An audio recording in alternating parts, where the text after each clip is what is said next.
Your lived experience is your superpower.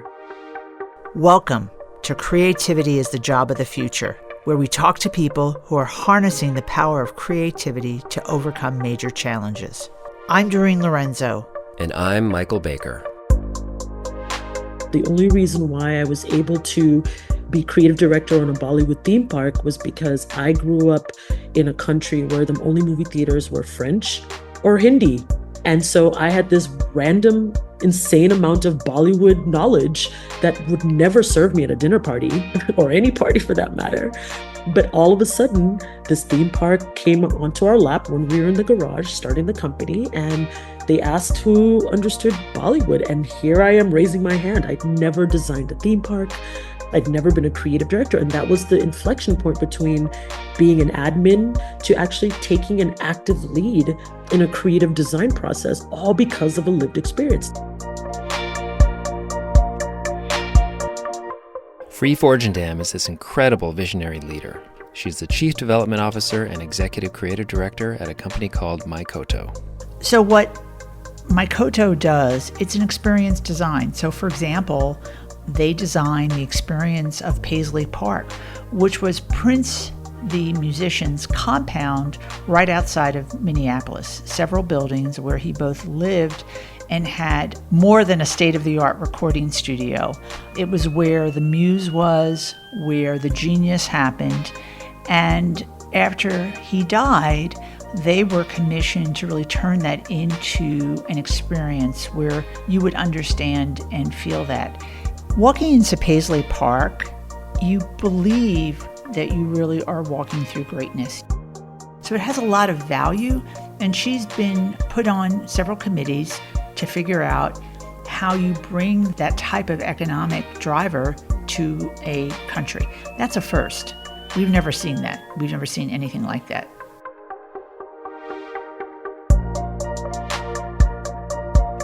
I am just so excited that Fri is our first guest on our brand new podcast. And obviously, we had to ask her, how did you get here? Because this is not something that you go to school for and learn, certainly when she was going to school. So how did you get here? And she's going to tell you some amazing stories, and I know you will fall in love with her like we did.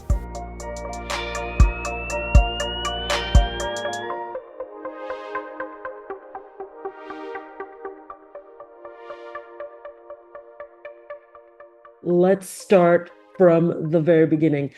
My name is Fri Forjindam. I'm really, first of all, really excited to be here. Thank you guys for having me, for thinking about this, for putting this into a structured conversation, because I think it's so timely.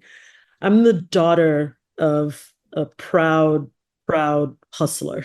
Like my dad, who's not the hustler, was an engineer, very stayed and safe.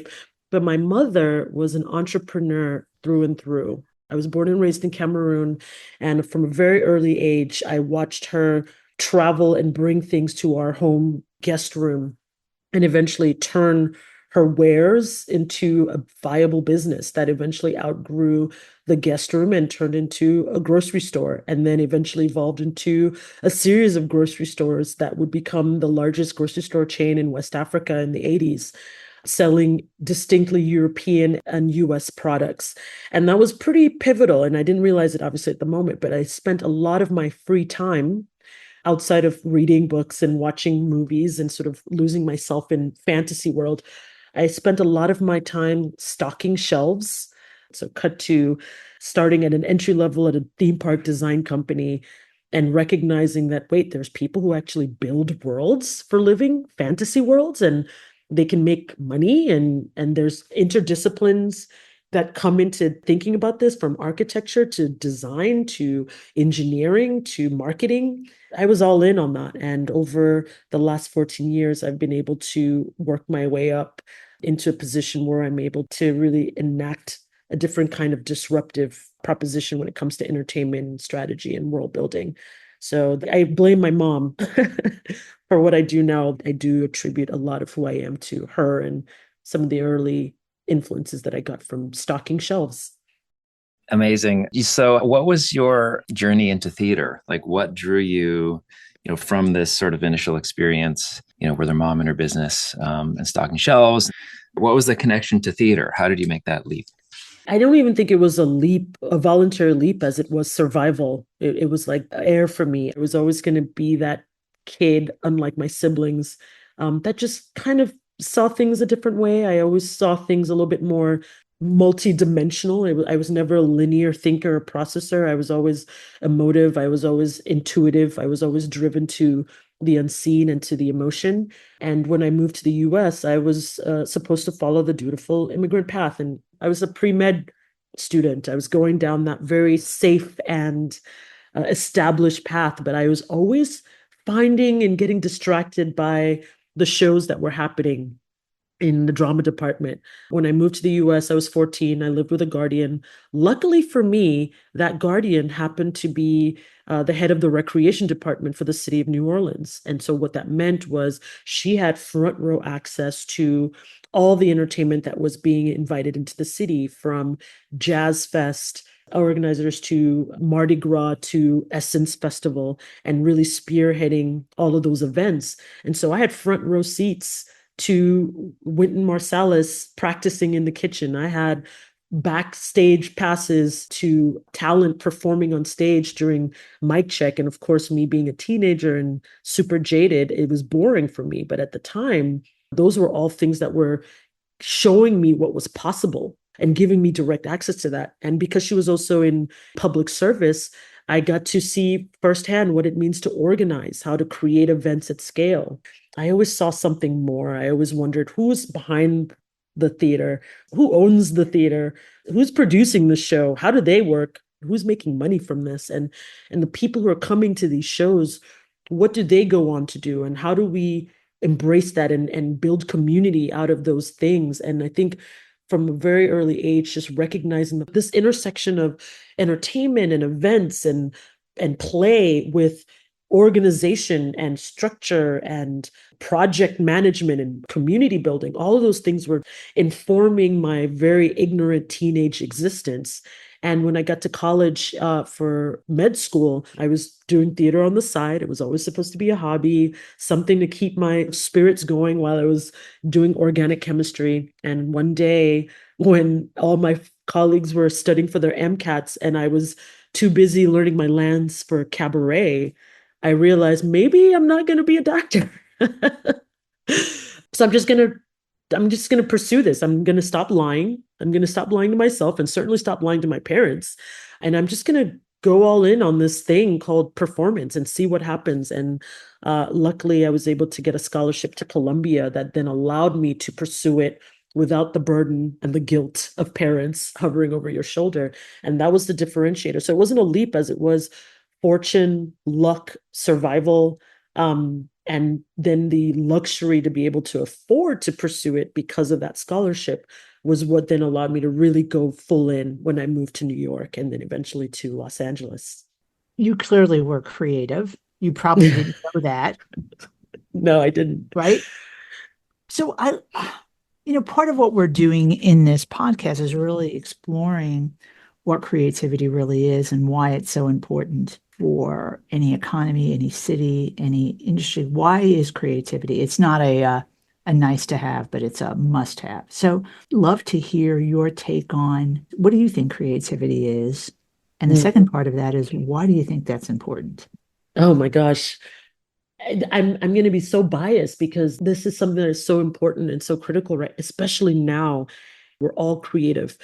Creativity is curiosity. Creativity is the audacity and the bravery to ask a question and to pursue it for an answer from as many angles as possible. Ultimately, that's what it is. And what that forces you to do is to think about things in so many different perspectives, to put yourself in different shoes so that you can empathize and understand those different entry points, to ask yourself why and what is this going to do in the future? How is this going to change who we are today? Because creativity is in how we problem solve. It's in how we allow things to affect us. It's certainly in how we see the world and our role in the world. And there is a weird connection that I think creativity has with religion when it's not hijacked and sort of abused, which is ultimately it's about faith in something that's not seen, being able to pursue something that doesn't exist in front of you, but to believe in it so strongly and so profoundly that you want to make it happen. You want to build it and realize it. You want to bring in the people that are going to see it through, even if it's not in your lifetime, but in the next. And so you're planting those seeds. And fundamentally, when you think about spirituality and religion, again, when it's not abused, that is what it's fundamentally based on, seeing and believing in something that we may not be able to see in front of us, but trusting that it's so important and so profound. And so I think for me, creativity is that it's that curiosity in the unknown. But as you get better at it, as you get more unapologetic and certainly more experienced at using that muscle or tapping into that muscle, it isn't just about seeing the unknown, but it is about using the different tools and traits around you to be able to do that. And so for me, that's in making, in art, in music, in theater. That's my creative toolbox. For others, it's in data, it's in numbers, it's in analytics, it's in process and systems.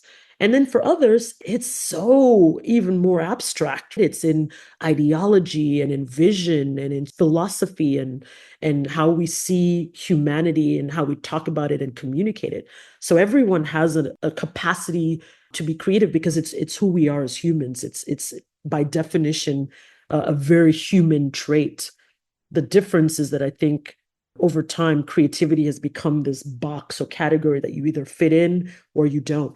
And why is it so important now? I think we're recognizing that the status quo of how we've been operating as society is getting to a tipping point, and I would argue a breaking point. I think for too long, we've put a lot more value on things that you can see: finance, revenue, footprint, power, branding, sort of overt things that you can look at and quantify and measure. And we've ignored the things that you don't see: impact, culture, feeling, intuition, love, passion. And those are all critical to being creative in how you work and how you problem solve. And I think because people, audiences, and markets are certainly starting to pay more attention to that in terms of how they spend their money and what they're going to support, businesses by default are also saying, wow, we should also pay attention to that, which means how are we course correcting within our systems to make sure that the creative box that we've always put on the side isn't a box, but infused into everything that we do and how we operate. And I think the more that we celebrate creativity as who we are as a culture rather than a category, it just becomes inevitable that it's going to spill into conversations more and how we value things, how we value product, how we value each other. It could get really existential, but creativity never went away. It just had a really bad PR PR proposition. We just creatives just need better PR reps, or creativity rather, not just creatives.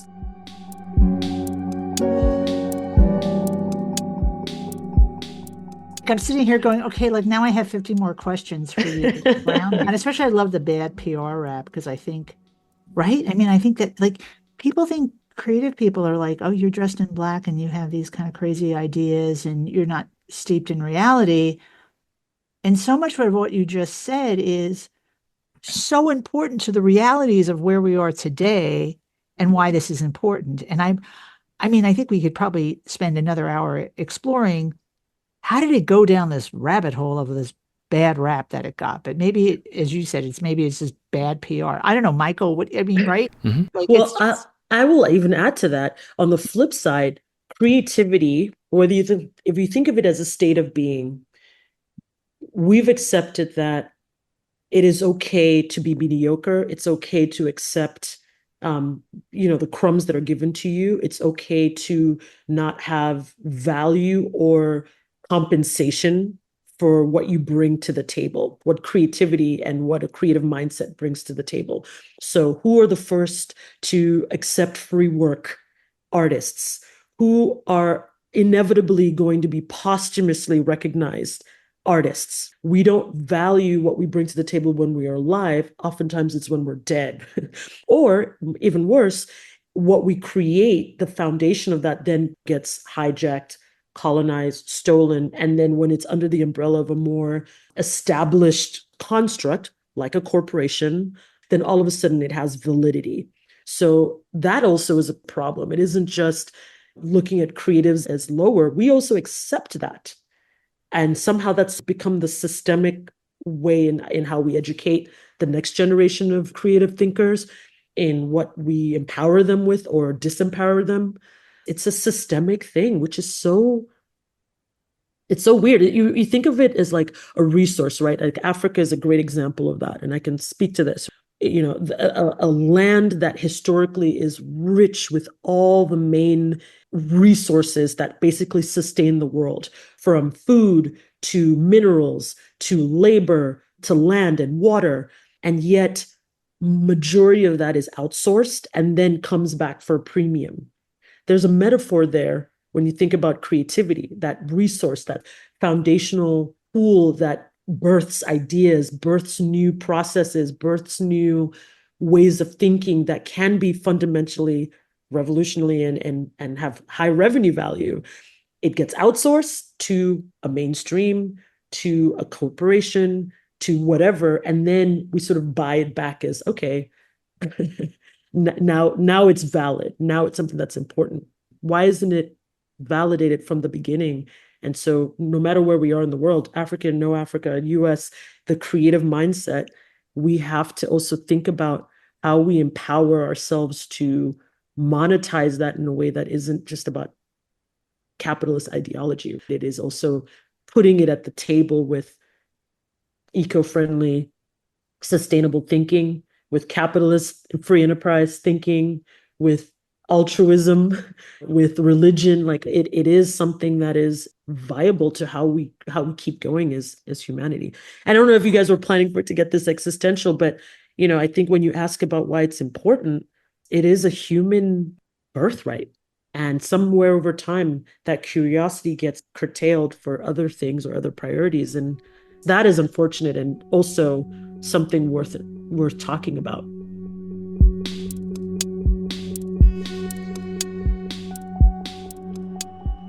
This reminds me of something that you had said when we were chatting about having this conversation, and that was this idea of creativity as a civic responsibility. And it kind of feels like what you're talking about is moving in that direction. I wonder if you could just expand a bit on that idea. I'll first start with civic responsibilities is definitely a polarizing statement, just by implying that we all have a responsibility to do the right thing, right? Fundamentally, civic responsibility is saying, outside of whatever your personal goals are, we are obligated to each other to maintain a sort of community and an environment and rules of engagement that benefits everyone. So civic responsibility implies that we are all also accountable to each other, which sadly is a polarizing statement because not everyone believes that. But when you think of creativity, when you think of music, visual arts, performance, dance, easy things to put in the creativity box, but we've already established that it goes beyond that. When you think of those things as civic priorities, not just responsibilities, but priorities, it means that when it isn't something that can be dismissed, but it's just part of who we are, it forces us to invest in it in a different way, not just in institutions that you go to see a show, but you're investing in it from an educational standpoint.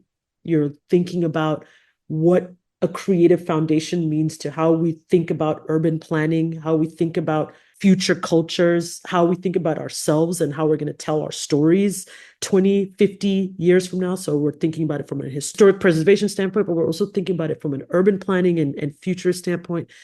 So you're investing in it in a different way. It isn't something that can be dismissed and you just kind of go to and enjoy when you can. Creative thinking is something that is fundamentally important. It's a pillar of society. And I guess that's how I see civic responsibility. It is institutions and governments looking at how to invest in it at different levels of engagement. But from an individual standpoint, it's also the permission to say, I can be part of this world. I can bring a little bit of myself into making my community, my neighborhood, my storefront, my school a different type of space. And there's certainly examples of where we've seen that, but that's where I think the responsibility as well as priority is important when we think about creativity. It isn't going to be one group that's taking it on. It really is a more holistic approach. It also sounds, and what you're describing is this is really an important economic driver. I mean, I don't Oh think God, people yeah. equate, right? I don't think people equate creativity and economic driver. Again, it's like the artist who's making the art. It's a nice to have, but the way you're describing it and what we're seeing out there, it becomes a really important aspect. And I know, Michael, you love this topic, but as we look at what AI can do, right? The thing of the future and what it's going to be and how it's going to save everything and all these jobs are going to go away. It seems like creativity is the one thing it can't take over right now. And so Mm. I love this, but I'm biased, but do colleges of fine arts become the new business schools? Because Ah. you should learn how to be creative. You should get that creativity and that critical thinking skills up and running. Well, there's a reason why, there's a high turnover of CEOs now that have come from marketing. The pipeline from CMO to CEO, it's not something that you can ignore. And there's a reason for that because fundamentally, marketers know how to tell stories. For every groundbreaking event in history, there was a storyteller in the room. And that is, at the end of the day, a creative thinker. That's someone who's able to listen to all the things around them and distill that into a narrative that has an emotional connection. To your question about AI, I think it's interesting just on the heels of the Olympics. I don't know if you guys saw the iconic photo that Gabriel Medina, who was the surfer, who essentially is like floating in midair and his surfboard is parallel to him. And when you see it, you think, oh, AI. And unfortunately, that's the era that we're in right now. You see a stunning moment in time that was such a split second, and most people assumed it was artificially generated, and it actually was not. Now, AI is never going to do that. Now it'll take that moment and then build from that and then maybe recreate it because someone actually did a sort of AI version of a surfer floating image and it was not the same, right? So AI will never do that. And then I'll take it a step further. What was so resonant about that moment, it wasn't the photo itself, was the context around which that moment happened. You had to be there. That photographer had to be there to capture that euphoric moment, to have the sunlight, and then to cement it into a moment that now has an emotional resonance, not just because it's such a cool shot, but because it was also on the heels of a wonderful wave that he caught and the context made sense. So AI will never capture context. So what are moments now that is about context? Sports, you will never know who's going to win until they win. You'll never know who's going to lose until they lose. And typically, if it's done in group, now you have a shared spectacle reminiscent of like gladiator sports era, right? Where you had to be there. AI is never going to capture that context, that feeling of seeing Simone Biles like stick the landing and become officially the greatest of all time. Music, AI is never going to capture the context of what it means to see Beyonce live, what it means for Taylor Swift to like walk down the stage and come to you and put her hat on your head and everyone's cheering and the beads. Like AI will not capture that feeling. So you will have a great moment of it, but the feeling, the context around it, AI will just never, ever capture. And that is just as important to the human experience as so many other verticals, not just the finished product, but what was the context and the emotional resonance around it.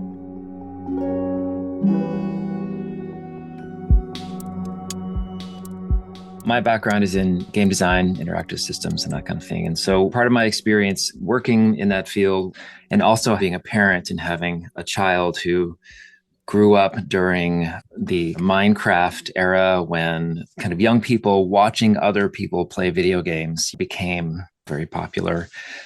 I've always thought about that in terms of a shared experience. Like there's this sort of like vicarious co-experience element to that.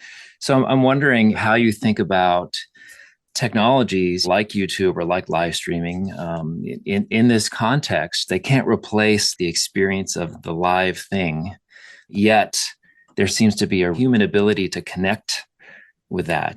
I see you, fellow parent of Minecraft, and for me, who grew up on Zelda and Sega Genesis, I'm not too far removed. So I definitely see the evolution firsthand, certainly between my generation and my kids.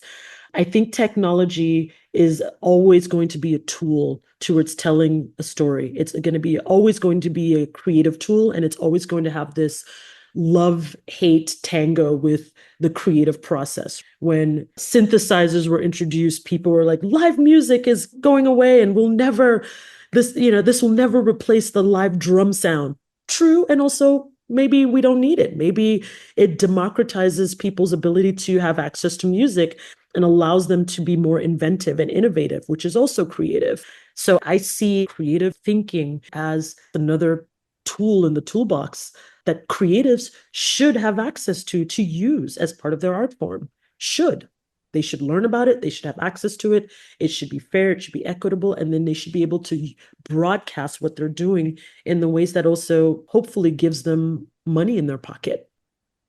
Michael and I love education. Obviously, we're Obviously. we put a lot of years into trying to build a program that really not only is creative, but teaches people how to use that creativity and be successful in it. I always said when I started here is like I wanted to turn the tide that just because you were creative, you didn't live in a dumpster and you were able to pay your rent. You were able to live a good life, right? People can do that. So I think we turned the time. We've spent, I'm going to throw out this number, I could be off, but like 40 years just talking about STEM education, right? And a lot of schools, they got rid of music and dance and art. As we go towards this future where we now know that these skills are what's really needed in the market, what do we do? What do you see the path forward is? And what do you see the outcome both ways if we do it and if we don't do it? The zombie apocalypse happens. And I don't mean Okay.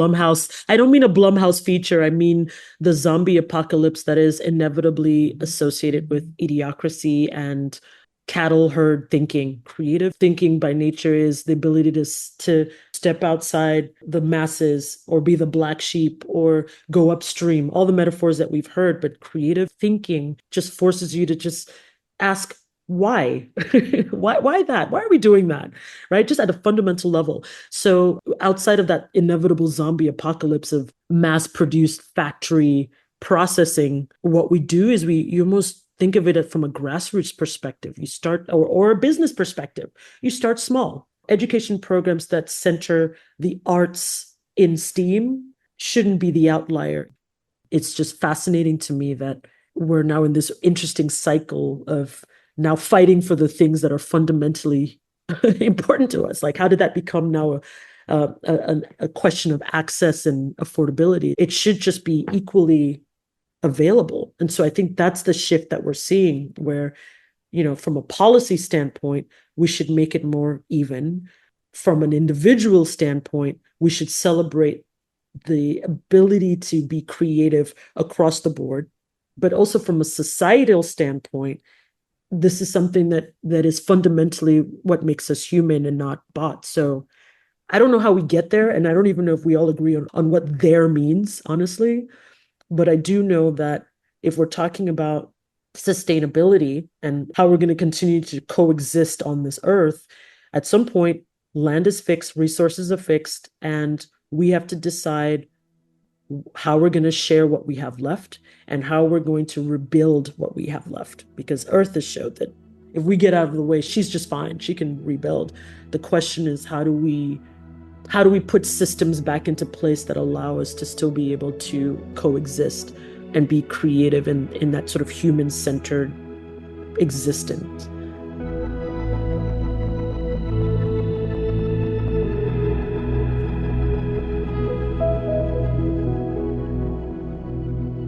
Showing success. I believe we don't show enough success with creativity. But when you start reading statistics, like the top most successful companies are design-led. Yeah. Well, that's really interesting. Why don't we have more of that? Then why are we going down? So again, we know those things to be a fact. Like we know that women-led organizations are the more successful. Like we know this stuff to be a fact. Why aren't we better at getting those stories out? Why aren't we better at making that more of reality? When I talk to a lot of businesses around, because we talk to businesses all the time about like hiring our students. So they'll go, oh yeah, I know your students will be great at their skill. I need them to be systems thinkers, and I need them to think problem solvers, and I need them to be creative. And you're like, well, that's what we're doing. But why is that hidden in the back somewhere as opposed to being front or center? And I don't really, this is an answer. This is my conundrum and why I do what I do, because I don't know that answer because it seems so obvious to me. And I feel like sometimes we are pushing the boulder up the hill constantly when it's like, it's so obvious that those are the skills we need to give our students. And those are skills we need to give people, and we need to give people permission, make them feel comfortable. You're not odd or weird. Like this is what you need. It's fundamental. So I don't really have a question in there as much as a comment because it drives me crazy. It's like, oh, get your MBA. I love our MBA students. By the way, I love all the MBAs, but go get your MBA. That's it. That's your answer to everything. And you're like, well, no, that's a piece of a puzzle. You still have these other skills. I think you're right. We do need to see more successful stories and across the board, because the successful stories are still in a category. They're in Hollywood, they're in entertainment. That is a section. And not everyone wants to be a performer. Not everyone wants to be in Hollywood. That's also deceiving, that to be creative, you have to truly go down the media arts entertainment route. And that is also the misconception. What we need to see more is successful people in other industries that are also front and center about it. How awesome would it be to have the head of the highest office in the land to have come from a performing arts background, or their chief of staff to also have come from a performing arts background and be very much a proponent of talking about that. It's giving more permission for people to talk about the creative side of their everyday life as part of their existence. People in financial literacy, people who manage hedge funds, people in healthcare, people in the military. And maybe it starts with key figures that aren't afraid to talk about it. Because at the end of the day, it is a vulnerability. You're accepting that you're going to out yourself and share something that isn't typically talked about, right? So there is a vulnerability there. It starts with how you introduce yourself in bios and memoirs. It's not going to be a massive movement of all of a sudden we're talking about creatives, but it is going to be society's permission and encouragement of wanting to see more of these kinds of conversations. And the more you have people in other industries that are also saying, yeah, of course, that's how I think, and that's how I work, and that's how I build my teams, then it just eventually becomes a ripple that becomes more of a wave. That's the missing part for me. It's like, it isn't everything. And you look at these organizations that have done really well, have used creativity as that economic driver, have used creativity to an advantage to make things better. And we don't talk about that part. To communicate better to their audiences, to adapt to the market and see how they can be a better product, a better service, a better resource. That's all creativity.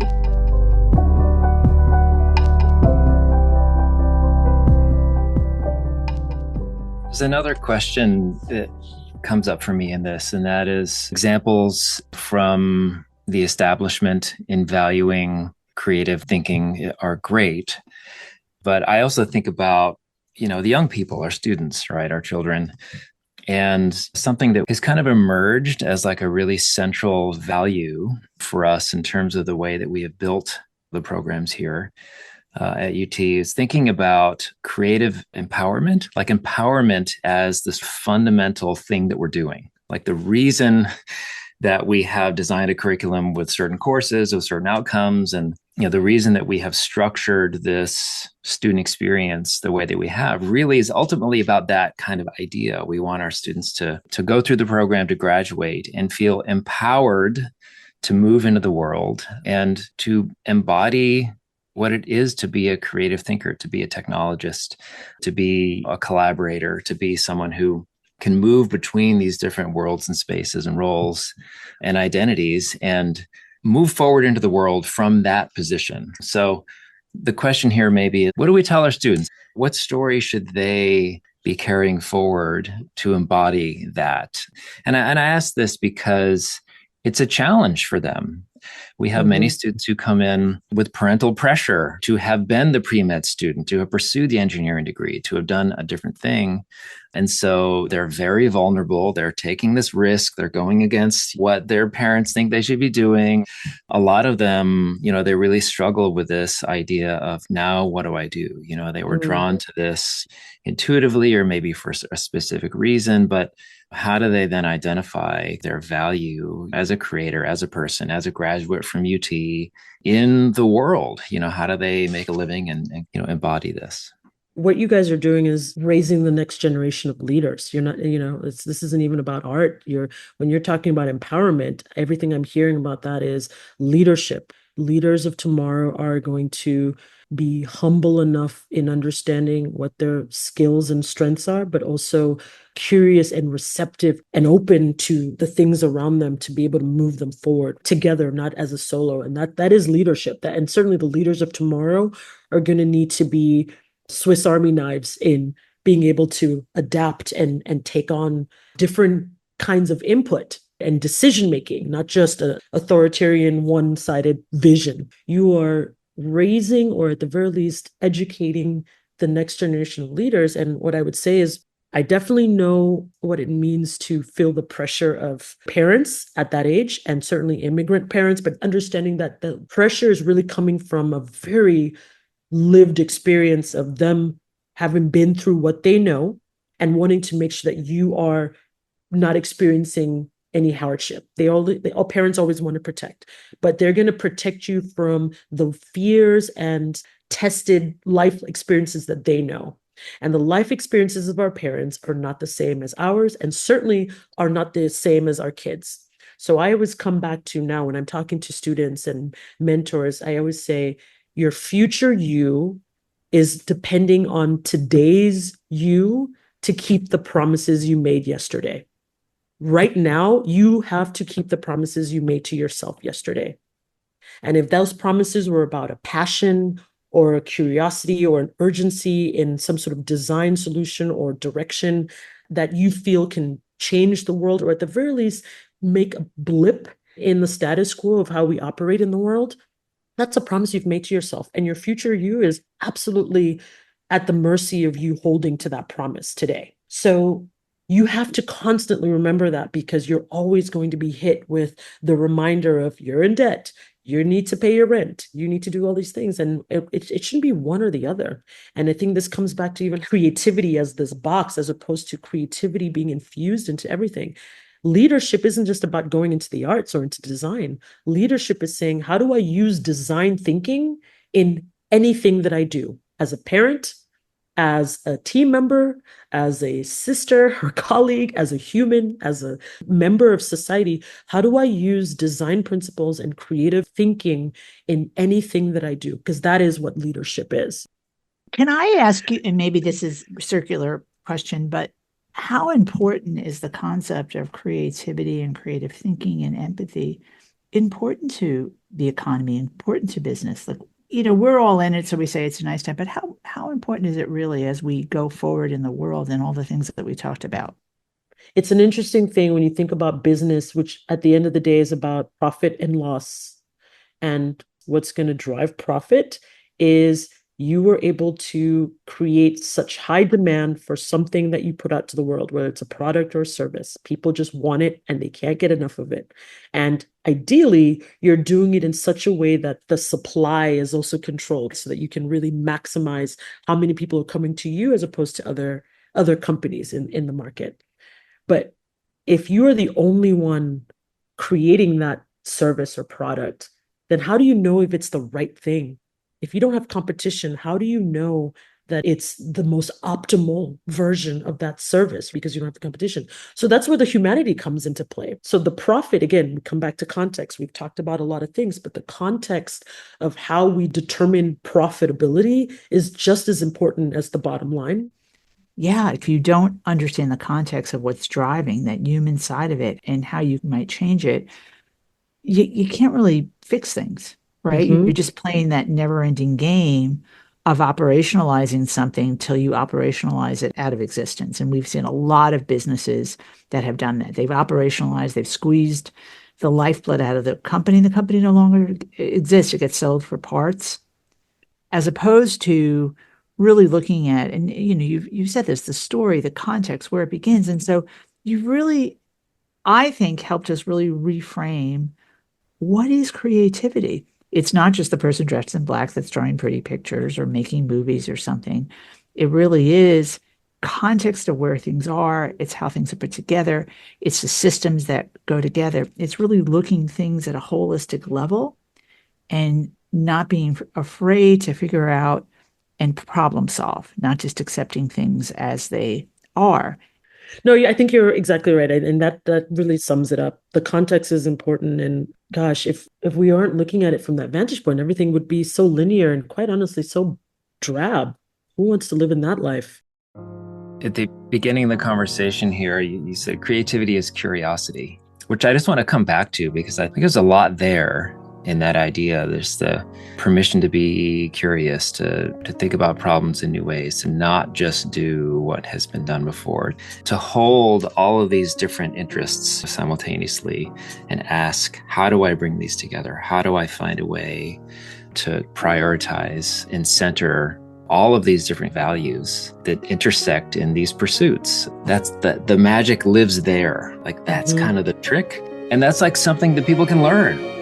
There's just a little magic circle there where that all and hold all that together. Like that's part of the future.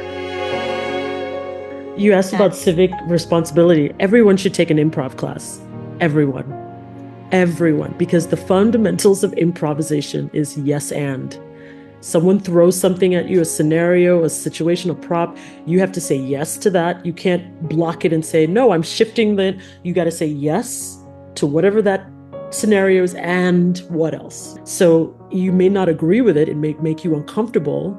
It may make you look like an idiot, but you are leaning into it. And that vulnerability, that uncomfortable space is where the good stuff happens.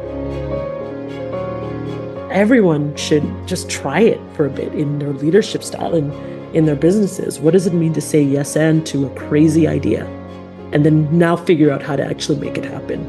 And does it align with those values as you're talking about, that Venn diagram? Because somewhere in all of that chaos, you'll find that overlap, which is genius.